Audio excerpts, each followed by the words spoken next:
thanks to Ruthie Haymuli, our lay girl tonight. Outstanding work, as always. Yeah. I've only been in the studio a few minutes, Coach, and I can conclude we have a lively bunch tonight. They are, I can tell. Yeah. They're excited for conference this weekend. And to see you. Hey, you know what you just did? You just finished a road sweep, back-to-back away wins. That's hard to do at the level you're playing at. So kudos to you guys for getting 2 big wins. Oh yeah, the guys got it done. I'm happy for that. So you went all the way back east to ECU, got that one, and then you played in the Mountain Time Zone, but at a place that BYU hadn't been in 44 years, Folsom Field at Boulder. Yeah, that was fun. I mean, the quick trip, it was a contrast of a really long trip and then the quick trip, so I didn't have to worry about it. Still took a quick power nap on the flight, but it was nice. It was good that we were able to just make that quick trip back home afterwards. And it was a rematch because you played them in the bowl game, and you said in the post game with us on the radio, Greg, they were not going to forget what happened in San Antonio. You felt that would be a motivating factor for them. Of course. I mean, if you can just picture the bowl game and how it ended, and then having to sit through the entire off season with that game being the last game that you played. I know that they had this one circled, and I mean they can say that they didn't, but that's what I would be. You know what I mean? So, and we knew we were going to get their best shot, and I just wanted to make sure that we gave them ours. And I don't know if we got it done, but we got it done enough to get the win. But I was really proud of the way the guys respond from the adversity and being down 14-0. Proud of the leadership on the team and that the guys still stuck with it. There's a lot of games still to be played. We've done a lot of awesome things with, that much in 60 minutes. And so I knew that these guys, once they were able to settle down and focus, we're going to be in a good place. We'll take a look at highlights and stats here in a little bit, but a couple of notes. I think you've won 13 in a row now when you score 24 or more. That's kind of a magic number. And the fact you've been able to go on the road, win another road game, a night game. You guys love night games, and all those things kind of carried through. Those trends kept on rolling on. I like it. You just keep giving me all the stats that I need to care about. So that's all I worry about. So 24 points it is. Let's get it done and try to do it as soon as possible. That'd be great. And by the way, the 14-point comeback ties the largest comeback since you've been the head coach at BYU too. Yeah, I don't want to do that anymore. So I like being in front from the beginning. So we'll see if we can not let that happen again. But I'm glad that we were able to get the win and that the guys were able to rally back from it. For the second time in his 4 weeks as an FBS quarterback, Bear Bachmeier is the Big 12 Freshman of the Week. So yeah. Great job. Yeah. We're excited about Bear from the beginning and going into the season. So, I know he's done some really good things, but there's still some things he can work on, and he knows that too. He's off to a great start. Just keep him humble, guys. Keep him humble. So here's another one for you. From 2020 to now, so from the COVID season to now, you've got a 23-2 record in your August and September games. What have you figured out about how to start a season the right way? I don't know, but I'm just going to pretend that it's August and September all the time for us, and so we're just going to kind of go back to it. I think we've done some great things in the preparation. I have to give a lot of credit to the players in the off season as they prep for the season going into it, and then just being able to just work with the science that we know, the sports science that can get us in a really good spot. So I wish I could take credit for all of it, but we have a lot of really good professionals that make it happen for us, and so I'm really thankful that we have wonderful people working for us and great leadership on the team. Okay, the Saturday game was your 76th win. This upcoming game will be your 120th game, so it's a little round number there. And you're facing the same coach you faced in your first game as head coach back in 2016, because it was a Rich Rod game down in Arizona. I can't believe that was 10 years ago. That's crazy, but yeah, it's gonna be fun. And Rich Rod's a really good coach, and I know they've been experiencing some injury and some adversity as a team, but we know that he'll have his guys ready. We just got to make sure to do our part too. Before we get into the Colorado game with some highlights and stats, it was in the post game of the broadcast on Saturday night that we all learned of the passing of President Nelson, and you said some very poignant and thoughtful things on the radio as we all kind of talked about it together. And we'll be honoring him this week, of course, in a number of ways and into next week.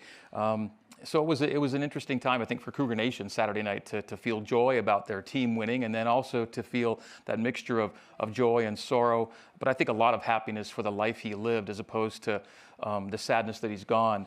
But it was an interesting night to be on the radio and with you and talking to Cougar Nation Saturday night. Yeah, that was actually it was a different type of interview that we've had before, and but it was good to reflect on the spiritual side of things and to reflect on the service that President Nelson has done for all of us. It's just going to be different because I've used a lot of his talks in things that we've tried to implement in the program, and so I always looking forward to his what he's going to be focused on, and so I'm looking forward to what we're going to hear this weekend too. It's always been good for me to hear and then try to find ways to apply it to the program, but he's helped me out, especially the last 10 years in giving me information and things that I think applies to my family, my own personal life, and then can put it into the program too.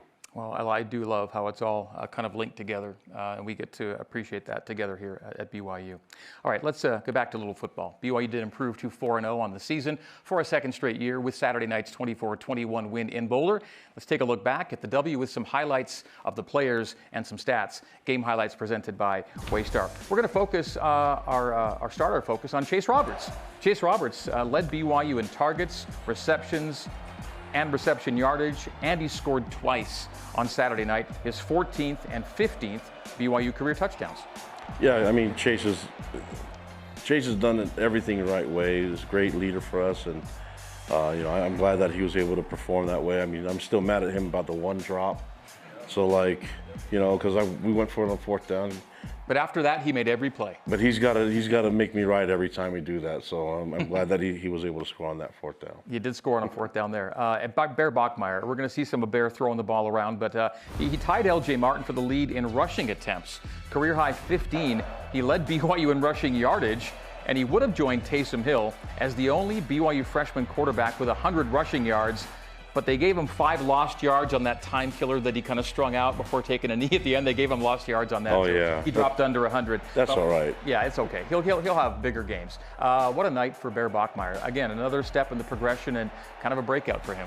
Yeah, I just like his humility and what he's able to do as a leader of our offense, and how he's able to connect with all the guys on the field. I mean, he does everything the right way too, and I'm just really proud that he's starting to do it at such a young age, and he's got a lot of football ahead of him. But I just love how he's progressing and how he's getting better every week, and with every rep, he seems like he just keeps getting better and better. So, I'm looking forward to see what he does on Friday night for us. This is a league with a ton of veteran quarterbacks. Like, that's one of the strengths of the Big 12 is the veteran quarterbacks. So 16 programs. He's got the 7th best pass efficiency right now in the Big 12 as a true freshman. Yeah, that's really good. I mean, we hopefully as we keep going into the conference play that he keeps improving and trying to find different ways and different targets. I think, we have a bunch of different guys that can catch the ball and can run the ball too. So, as we start looking in the playbook and opening it up a little bit more, I think good things will happen for us. I'll see a couple of guys on the defensive side of the ball. The dynamic duo of Jack Kelly and Isaiah Glasker in this game. They combined for 10 tackles, 2 sacks, and 3 tackles for loss. And at some point here, we're going to see the game-sealing interception from Isaiah Glasker in the closing seconds, and Jack was a part of that one too. We use the words closing speed when talking about both these guys. And this play from Isaiah, he lays out, doesn't get him, gets back up, and lays out again to get him. I love this play. 22-yard sack. Yeah, I mean, he shouldn't have laid out the first time. He'd been fine. But I get it. At least he popped up and went and made the play. And those guys, I mean, they get it done for us. And I'm really grateful that they're great leaders. But I just like who they are as young men, too. We've had Glasker on the show before, too. And just getting to know them and getting to know their story and being able to see how they interact with everybody, it's been awesome. And it helps that they can run really fast and hit really hard. And Jack is going to be our guest here in a few minutes in this studio. We identified our momentum moment of the night on the second to last play of the third quarter. It was a 3rd down and 17, and Bear Bachmeier ran for 16 of those 17 yards right here. Yeah, I mean, it was one of those moments where, like, I thought maybe he'd come up. I'd have to think about going for it if it was 4th and 4 or whatever, and I looked up and it was 4th and 1, and what a stud, but just don't do that a lot, we'll be fine. It ended up being a 4th and 1. You brought in Enoch Navahine. He ran to get the first down, and then a couple plays later, it's a touchdown that gave you. Well, actually, it was the game-winning touchdown, as it turned out. Yeah, and Bear's willing.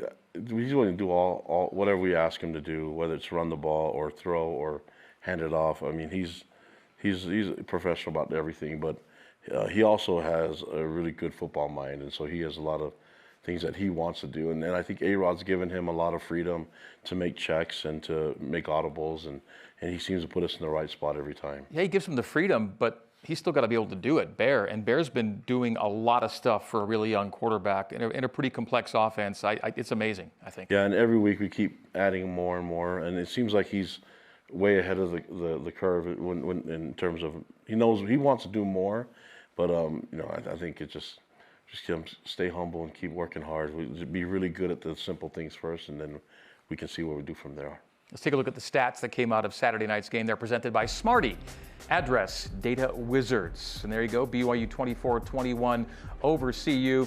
And that possession time number really does take on a great deal of import. West Virginia is another team that struggles to possess the ball. And your team, Kalani, has been doing a really nice job of that, controlling pace, controlling tempo, and still getting points when you need them. Yeah, and I think that's the key. We let's do what we want, and try to impose our will. The thing that sticks out, and I know Coach Hill's going to tell you this, is like way too many rush yards, and we've got to be way better than that. It's the assignment. We missed so many assignments, especially in those first 2 drives. It's uncharacteristic of our defense, and guys trying to do too much.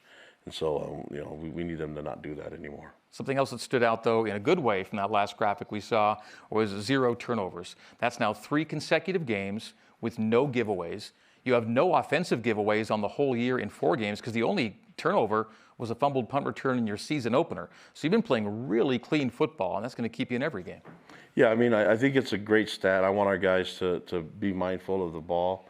I mean, we've had the ball on the ground a couple times in the last 4 games, and that I don't like that feeling. Even though the ground causes it, we need to protect it even better. And but we're always going to be thinking about taking care of the football. But I want them to also, it's okay for Bear to try to sneak one ball in there if he can trust himself. I want him to be aggressive. Ball security, the fumbles, that's the thing that we can control. Some things happen sometimes with football, and the ball bounces different ways, but I don't think we need to be so caught up onto the turnover margin. And if we get a turnover somewhere along the way, then I expect the defense to make it right, and that we win the turnover margin that way. But I want our guys to still be aggressive and still play the game the right way, and have our quarterback feel like he can take a chance if he needs to. Don't be so mindful that you're too careful. Yeah, exactly. Being too careful doesn't really get you the wins that you want to, and doesn't give you an opportunity to make big plays. Let's get a schedule check now with West Virginia coming to town to play under the Friday night lights at LaVell Edwards Stadium. So we're already into the second column of games now. So BYU 4-0, and again, another perfect start to the season for BYU. And you see what's coming up. West Virginia at home, Arizona on the road. We got a game time for that this week, and then back home for Utah. And then comes that back-to-back stretch. Iowa State, Texas Tech, both ranked teams. Another ranked team on the back end, and nothing gets easier in Big 12 play. But we get into column number 2 with West Virginia this weekend.